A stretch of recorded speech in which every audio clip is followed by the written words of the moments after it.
महाराष्ट्राच्या जनतेने पुन्हा एकदा महायुतीवरच आपला विश्वास दाखवलेला आहे।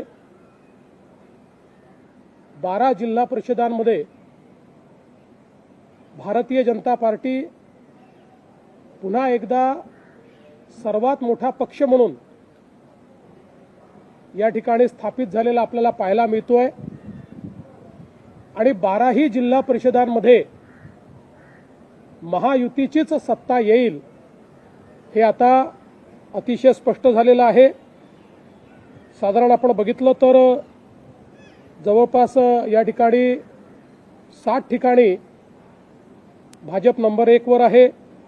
छत्रपती संभाजीनगर, सिंधुदुर्ग, सोलापूर, सांगली, धाराशिव, परभणी आणि सातारा। शिवसेना 2 ठिकाणी नंबर 1 वर आहे, रत्नागिरी आणि रायगड। राष्ट्रवादी काँग्रेस पुण्यामध्ये नंबर 1 वर आहे आणि जिथे तीनही पक्ष एकत्रित लढलो अशा कोल्हापूर आणि लातूरमध्ये देखील आम्हीच नंबर 1 वर आहोत। महायुतीच नंबर 1 वर आहे। त्यामुळे मला असं वाटतं की अतिशय चांगला अशा प्रकारचा हा कल समोर आलेला आहे। भारतीय जनता पक्षाकरता देखील आपला 2017चा रेकॉर्ड हा भाजपने तोडलेला आहे। 2017 साली या जिल्हा परिषदांमध्ये भाजपला 141 जागा होत्या। आता अजून निकाल पूर्ण व्हायचे आहेत, पण घोषित झालेल्या निकालांमध्येच 236 जागा या भाजपला मिळालेल्या आहेत आणि भाजप हा नंबर 1 पक्ष म्हणून या ठिकाणी एस्टॅब्लिश झाला आहे। आपण जर पंचायत समितीचा विचार केला तर पंचायत समितीच्या आत्तापर्यंत घोषित जागा ज्या झालेल्या आहेत त्याच्यामध्ये 2017 साली भाजपला एकूण सगळ्या जागा मिळून 284 जागा होत्या, पण आतापर्यंतचा जो कल आहे त्यात 410 जागा भाजपला मिळालेल्या आहेत। त्यामुळे एक मला असं वाटतं मोठी उडी ही भारतीय जनता पक्षाने मारलेली आहे आणि तशीच आमच्या मित्रांनाही चांगल्या जागा या ठिकाणी मिळालेल्या आहेत।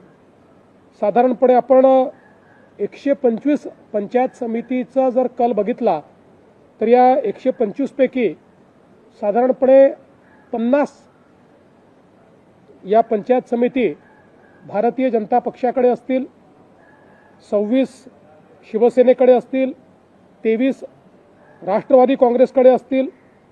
बाकी मग आपण विचार केला तर एक 7 ते 8 काँग्रेसकडे, 7 ते 8 शरद पवार यांच्या पार्टीकडे आणि उबाठाकडे 5 अशा पद्धतीची आत्ताची परिस्थिती आहे। त्यामुळे इथे देखील आपण जर विचार केला तर महायुतीला 125 पैकी 100च्या वर पंचायत समिती जिंकता आलेल्या आहेत। ही देखील मला असं वाटतं एक अत्यंत महत्त्वाची गोष्ट आहे।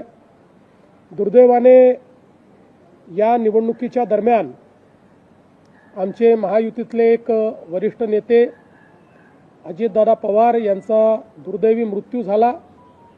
त्याचंही एक प्रकारे दुःख आम्हा सर्वांना आहे। मी स्वतः हा निर्णय केला होता की त्यामुळे मी प्रचार करणार नाही, त्यामुळे मी फक्त एक आव्हानाचा व्हिडिओ हा सगळ्या जिल्हा परिषदांमध्ये केला होता। पण एकूणच जी काही महाराष्ट्राच्या ग्रामीण भागाची मानसिकता आहे ती मानसिकता यातनं पूर्णपणे समोर आलेली आहे। पहिले नगरपालिका, मग महानगरपालिका आणि आता जिल्हा परिषदा या सगळ्या निवडणुकातून महाराष्ट्र सरकारने केलेलं जे काम आहे या कामावर एक प्रकारे जनतेने शिक्कामोर्तबच केला आहे असं मी स्पष्टपणे म्हणेन। आमचे दोन्ही जे सहकारी पक्ष आहेत त्यांचंही मी अतिशय मनापासून अभिनंदन करतो आणि विशेषतः भारतीय जनता पक्षाचे आमचे अध्यक्ष रवींद्र चव्हाण साहेब यांचंही अभिनंदन करतो की त्यांच्या नेतृत्वात एक अतिशय उत्तम अशा प्रकारचा विजय भारतीय जनता पक्षाला मिळून आता तिसऱ्याही निवडणुकीमध्ये भारतीय जनता पार्टी हा नंबर 1चा पक्ष झालेला आहे। महाराष्ट्राच्या जनतेचे देखील अतिशय मनापासून आभार मानतो आणि त्यांच्या आशा आकांक्षा पूर्ण करण्याकरता आम्ही योग्य अशा प्रकारचा कारभार चालवू हे आश्वासन देखील त्यांना देतो. 2017 साली देखील आम्ही अतिशय चांगली मुसंडी ग्रामीण भागात मारली होती. 2014 असेल, 19 असेल किंवा 24 असेल, आम्ही ग्रामीण भागात विधानसभेत अतिशय चांगला विजय प्राप्त केला होता. पण यावेळी मात्र त्याहीपेक्षा मोठा विजय मिळालेला आहे. त्यामुळे हे तर आम्ही 2014 सालीच जे मिथक होतं